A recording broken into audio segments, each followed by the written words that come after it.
I spent 30 years in the tech trenches, and I learned one universal truth. Most systems fail because the people running them never look below the surface. You think your life is a series of choices, but for most of you, it's just a default setting you haven't bothered to change. It's time we look at the Sovereignty Iceberg and see exactly how deep your current version of manhood actually goes. Picture an iceberg. You've seen the diagram. 10% sits above the water where everyone can see it. 90% is below the surface, invisible, structural, and that's the part that determines whether the whole thing floats or flips. Your life works the same way. What people see, your job, your car, your social media profile, the way you carry yourself in public, that's the 10%. The 90% below the waterline is the architecture, the protocols you're running, the decisions you've made about who you are and how you operate. And for most men, that 90% was never designed. It was inherited, copied from parents, absorbed from culture, installed by default. And default settings in any system are optimized for the average, not for you. I wrote 21 books about what's below the surface. Each one maps to a specific level of this iceberg. And today I'm going to walk you through all 7 layers, from the surface down to the abyss. Most men spend their entire lives in the top 2. A few reach the middle. Almost nobody touches the bottom. Not because they can't, because they don't know it exists. Let's start. The surface, level 1. This is the Drift Diagnostic from my book, Breaking the Drift. And this is where the majority of men live. The surface is a passive, low-resolution existence. The man on the surface is operating on scripts he didn't write. He wakes up, follows the routine someone else designed for him, school, job, mortgage, retirement, and calls it a life. He's not in crisis. He's not failing. He's just not choosing. Every major decision in his life was made by a default setting. The degree his parents expected, the career that was practical, the relationship that happened to him rather than one he selected deliberately.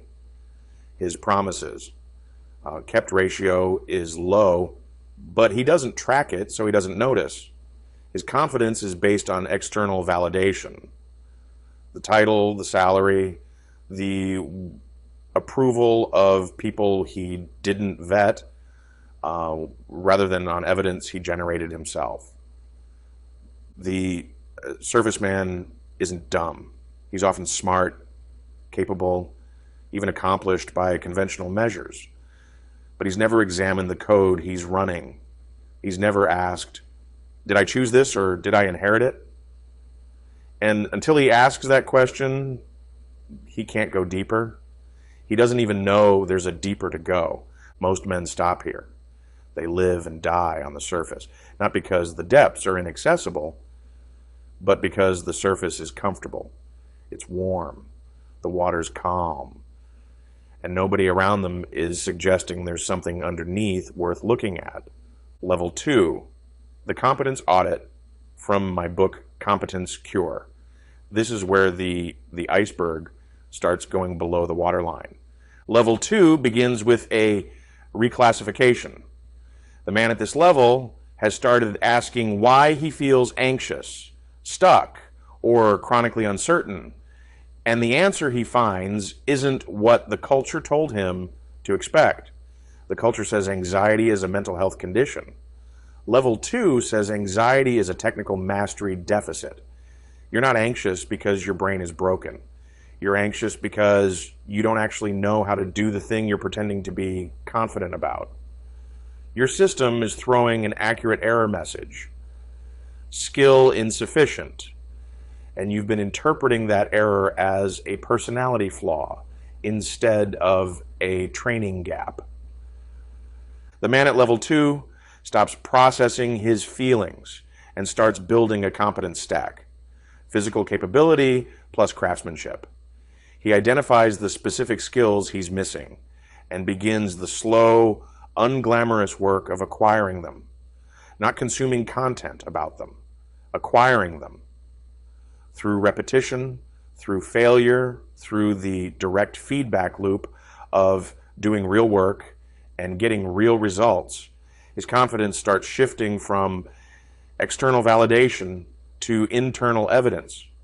He can point to things he's built, problems he's solved, skills he's demonstrated, not diplomas or titles, but verified capability.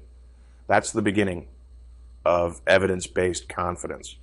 And it lives below the waterline because nobody can see it from the surface. It's structural, it's invisible, and it changes everything about how the man operates. Level 3, the shadow integration. From my book, Monster by Design. This is where most men who've started the work stop, because this level requires something uncomfortable. Level 3 says, you are not dangerous enough. The man who's built his competence stack and developed some evidence-based confidence now faces a harder question. Can he fight? Can he hold a hard line? Can he say no to someone who doesn't want to hear it and not flinch? Can he walk into a room full of people who outrank him and hold his position without apologizing for it? Not theoretically. Actually, under pressure. The shadow integration is the monster by design protocol. It requires the man to build his capacity for controlled aggression, the drawn sword, and then train himself in the discipline of restraint, the sheath. Physical training, combative training, the willingness to be uncomfortable, to be challenged, to stand in front of someone who's testing him and not fold. This isn't about becoming violent. It's about building the internal architecture that makes restraint meaningful. A man who can't fight and doesn't fight hasn't made a moral choice. He's just incapable. A man who can fight and chooses not to, that man has integrated his shadow. He carries power and discipline simultaneously. And that combination radiates a signal that people respond to before he opens his mouth. Most men never reach level 3 because it requires confronting a part of themselves they've been told to suppress. The culture says aggression is toxic. Level 3 says aggression is a tool. And a tool that's never been sharpened is useless, not virtuous. I had a mentee, software engineer, late 20s, sharp mind, solid competence stack from level 2, who told me he'd been passed over for a leadership role 3 times. Same feedback every time. You're technically excellent, but you don't have enough executive presence. He didn't know what that meant. I did. It meant he was competent, but not dangerous. He could solve any technical problem in the room, but he couldn't hold a position when a senior executive pushed back. He folded. Not because he was wrong, because he'd never trained the muscle that allows a man to stand in disagreement with someone who has more power and not blink. 3 months of jiu-jitsu and a deliberate practice of holding hard lines in meetings, saying, I disagree, and here's why, without softening it, and he got the role. Same skills, same intelligence, different signal. Level 3 changes the signal. Level 4, cognitive security from my book, Fortress of the Mind, the Firewall. Level 4 is where the architecture shifts from internal development to external defense. The man at this level has recognized that his attention is his most valuable resource, and that it's under constant attack. Every notification, every feed refresh, every algorithmically optimized recommendation is an attempt to inject external code into his operating system. And until he builds a firewall, every hour of competence stack building and shadow integration training gets eroded by the noise. The protocol is the analog anchor. 1 hour of zero input silence per day. No screens, no audio, no external stimulus. The man at level 4 has made this non-negotiable, not when it's convenient, every day. Because he understands that the optimization of his internal system is meaningless if the perimeter isn't defended. A fortress with an open gate is just a building. Level 4 is also where the man starts to diverge from his peers in ways that are noticeable. He's quieter, more deliberate. He speaks less, and what he says carries more weight. He doesn't react to provocations because his system isn't running on the same dopamine schedule as everyone else's. People around him feel the difference, but can't name it. What they're sensing is a man whose cognitive architecture has been hardened against external manipulation. His decisions come from his own processing, not from the last piece of content he consumed. That's a rare thing in the current environment. And it gives him an operational advantage that compounds every single day. Level 5. Structural stability, from my book Iron Logic, the buffer. Now we're in deep water. Level 5 takes the internal architecture built in the first 4 levels and gives it a financial foundation. Because here's the reality that the self-improvement space never addresses. All the competence, all the shadow work, all the cognitive security in the world. Doesn't matter if one financial disruption can collapse your entire operation. A man who's internally sovereign but externally fragile is a philosopher, not a commander. The chaos buffer. 6 to 12 months of liquid cash that doesn't get touched for anything other than true structural emergencies or deliberate asymmetric bets. This isn't an emergency fund. It's an operational reserve that gives the man the structural freedom to say no, to walk away from a bad employer, to turn down a deal that doesn't serve him, to take a calculated risk without the existential dread that forces men back into survival mode. The man at level 5 has calculated his days of sovereignty. Total liquid cash divided by daily burn rate. He knows the number. He watches the number, and he makes decisions based on whether those decisions increase or decrease his runway. Most financial decisions in his life now pass through a simple filter. Does this make me more sovereign or less sovereign? If less, the answer is no, regardless of how appealing it looks on the surface. Level 5 is where most men who started the descent finally hit their ceiling, not because they can't go deeper, but because building the buffer requires discipline that conflicts with every consumer impulse the culture installs. The man at level 5 has stripped his lifestyle to the structural essentials. He's killed the debt. He's automated the savings. He's trading short-term comfort for long-term freedom. And the people around him, including some of the people closest to him, don't understand why he won't just live a little. He understands something they don't, that the ability to survive without income for 6 months changes every negotiation, every relationship, and every decision he makes for the rest of his life. Level 6.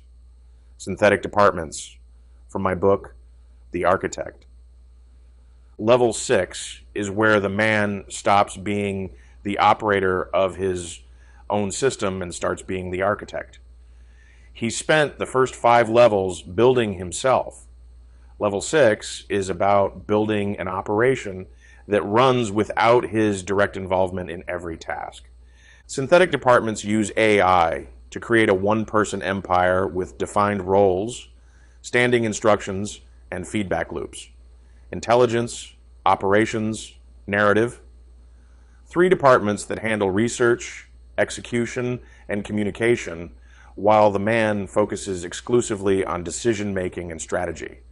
He's no longer the executioner, grinding out tasks. He's the commander reviewing outputs and deploying resources. The man at level 6 works 4 to 6 hours a week managing his departments. The rest of his time is spent on the work that only a human commander can do, identifying opportunities, vetting relationships, making strategic bets, and protecting the cognitive architecture he built in levels 1 through 5. He's leveraged, he's scalable, and his income is no longer tied to his physical presence, which means his chaos buffer grows faster, his asymmetric bets get bigger, and his sovereignty compounds. Most men will never reach level 6 because they can't let go of being the executioner. They define themselves by how busy they are. Level 6 requires accepting that your value isn't in the doing. It's in the designing. And that shift from I do the work to I design the system that does the work is one of the hardest identity transitions a man can make. The abyss. Level 7. Sovereign decisiveness. From my book, The Winter Sovereign, this is the bottom of the iceberg.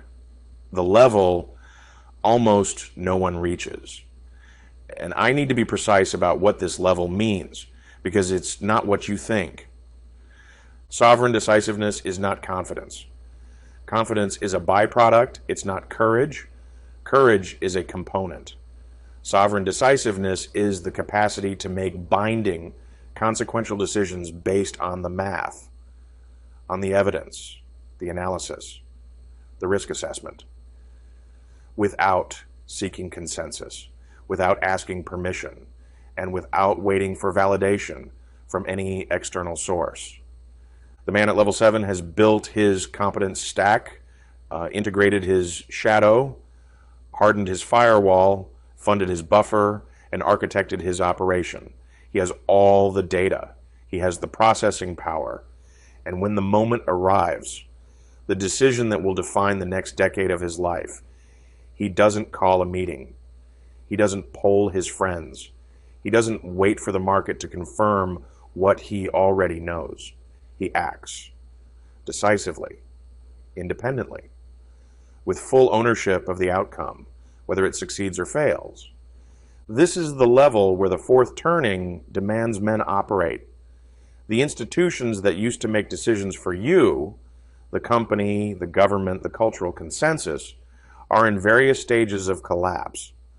The man who waits for those institutions to tell him what to do will wait until the window closes.